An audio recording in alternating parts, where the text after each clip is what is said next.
Well, hello there. This is Will, and this is going to be a video on rules um, of syllogisms and how we determine validity. Um, Determine validity. So what I'm going to do here is I'm going to walk through the rules, and then I'm going to go through a couple of examples. And you don't really need to diagram any syllogisms, but I might do that too, just to give you a complete picture.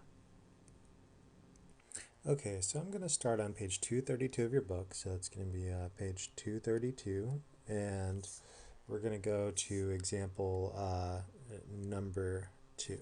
And that is an EAA1. So these letters right here, right? This is the mood, and this is the figure. So just keep that in mind. So what that means is, I'm going to need an E proposition in the major premise. I'm going to need an A proposition in the minor premise, and I'm going to need an A statement as the conclusion. So this will be all S is P. We know the predicate goes up here, right? And since it's a figure 1, we know M is over here and P is over here. So this becomes, no M is P. Let me just think of how I can do this real quick. Just erase this E and this A. So, alrighty, alright.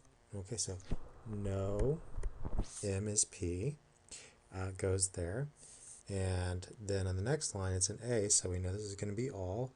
And so since this is going to be figure 1, we just want to bring the M over here. Just remember the tie example when we're trying to figure this out. So that means we just put the S here because the S goes, the minor term goes in the minor premise. So that's how we kind of determine the order. Now what we're going to do is we're going to look to the rules.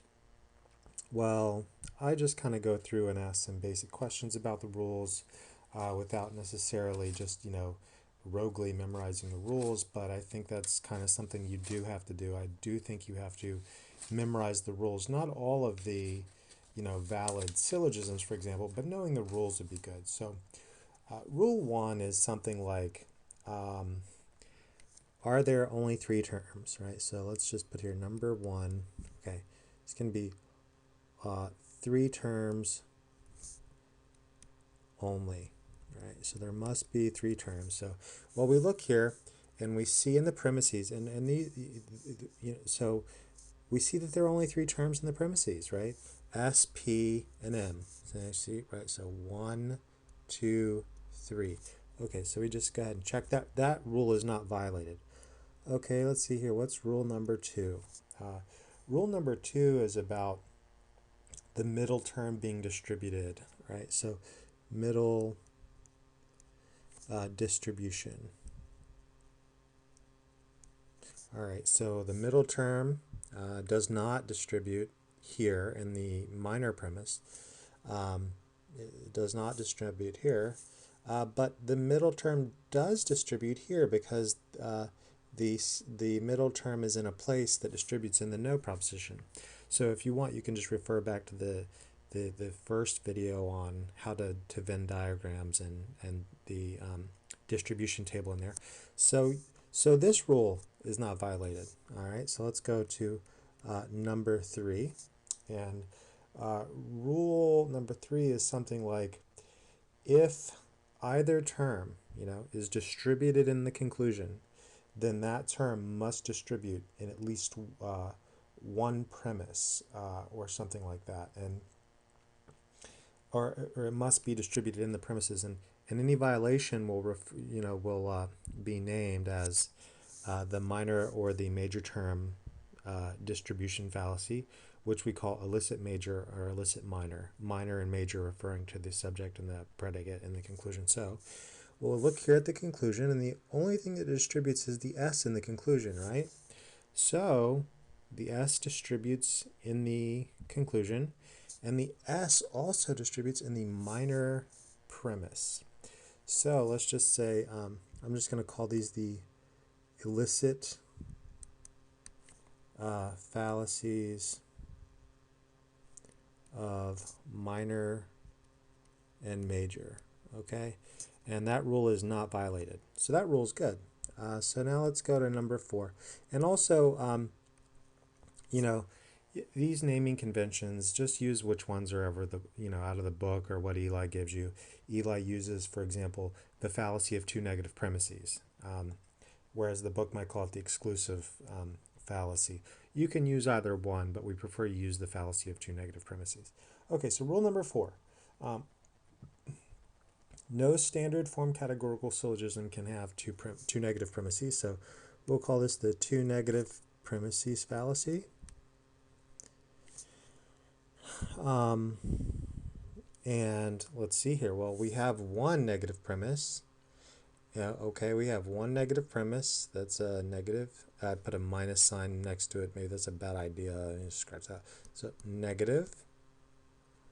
Yeah, and so this rule is not violated, right? Well, let's go to number 5 here. This is gonna be important, probably very soon.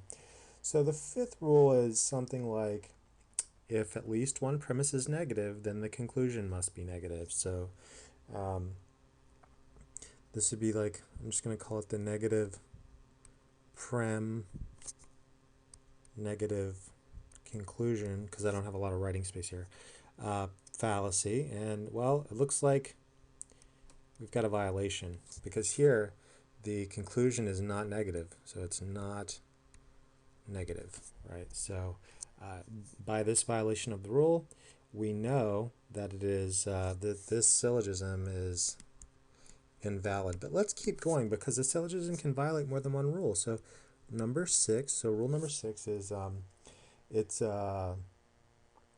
about no syllogism can have two universal premises and a particular conclusion. I think we call this the existential fallacy.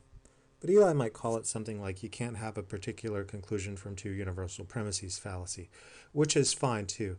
And it looks like we don't violate that rule, right? So it looks like so far we only violate one rule, and we have a negative premise and we don't have a negative conclusion, so we know this syllogism is invalid. We don't have to diagram it, we don't have to do anything else. So I'm going to draw a box around this, or just a line actually, and I'm going to go ahead and start another syllogism out of the book. That was number 2. So I'm going to do number 3 over here. Actually, I'm going to make a little grid table. So rule number 1, rule number 2, number 3, number 4, number 5, and number 6. And I'm just going to make a little grid over here. Maybe I'll do a couple syllogisms. Let's see how many I can do. 1, 2, I'll do 3.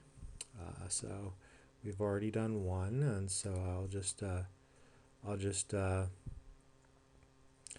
keep track of them over here, and let me determine which ones I'm going to do out of your book. So that one was, I think that was example number 2 off of page 232. And so I'll go ahead and do example 12. So right here we'll do example 12. Then we'll do example 4.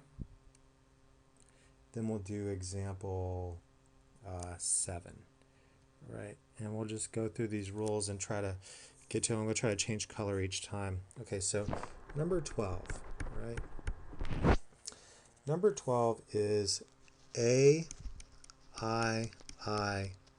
That's the Moodin figure, right?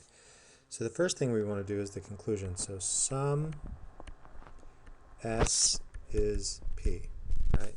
That's our conclusion. We know that the middle term, because it's a 2 figure, is going to be right here. Oh no, that's not right. Oop. I erased that. It's going to be over here, right? So we know that that's where the middle term is going to go. So we know that the major term goes over here and the minor term goes over here, right? So that is a two-figure.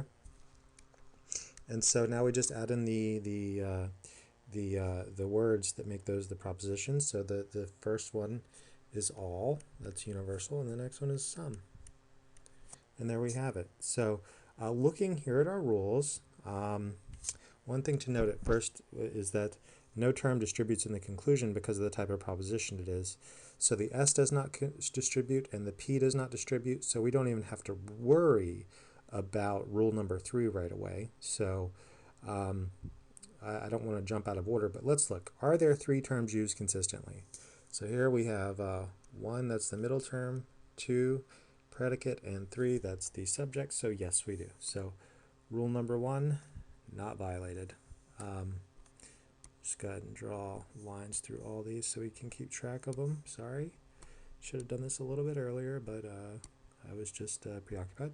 So let's look at rule number 2, the distributed middle. So here, the middle term does not distribute in that statement, and then the middle term does not distribute there either. So we already know the syllogism is invalid by rule number 2. It's a violation of, so this is undistributed middle.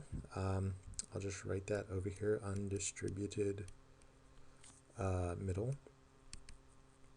That's fallacy number 1, and let's keep going. Okay, so now we looked at the conclusion and saw that no terms distributed, so this rule is not violated. You know, it's not a fallacy of the illicit major or the illicit minor. Neither premise is negative, so rule number 4 is not violated. And if there are no negative premises, then number 5 is not violated, or more accurately, it just doesn't apply. Now, here's an interesting one. Are we drawing a particular conclusion from 2 universal premises? The answer is no. So it does not violate that rule. And the check mark doesn't mean in this little box up here that the syllogism satisfies the rule. It just means that it hasn't violated it. So just going to delete this, and I'm going to try to draw another, do another example right next to it. All right, let me just draw a box around this in yellow. All right, I'm going to, maybe I'll do cayenne a little bit, yeah. Dark blue. How about a dark blue? Let's see how that looks. All right, so we're going to do number 4 over here. All right, we did number 4, so this is going to be number 4. It's going to be O, E, O, 4, right? So first thing we do is we look at O, that's some S is not P, so some S is not P, S is not P, right? So that means it's a 4-figure. So that tells us that our M is going to be over here like this and over here like that. And then we're going to put a P up here because that's the major term and the major premise. It's the minor term and the minor premise. And now we just add in our words that make up our propositions. So the second one is a no. No M is S. And then our top one is some S. Some P is not M, right? Some P is not M is the first premise. Sorry for that sloppiness. So, are there 3 terms used consistently? So here's the middle term, that's 1, that's 2, and here's 3. Okay, so that looks like that rule is satisfied. Number 2 is the middle term distributed in at least one premise? And so here we see the middle term is distributed there. It is not distributed, and it's distributed there. So yes, that rule is not violated. Number 3, the illicit fallacy of the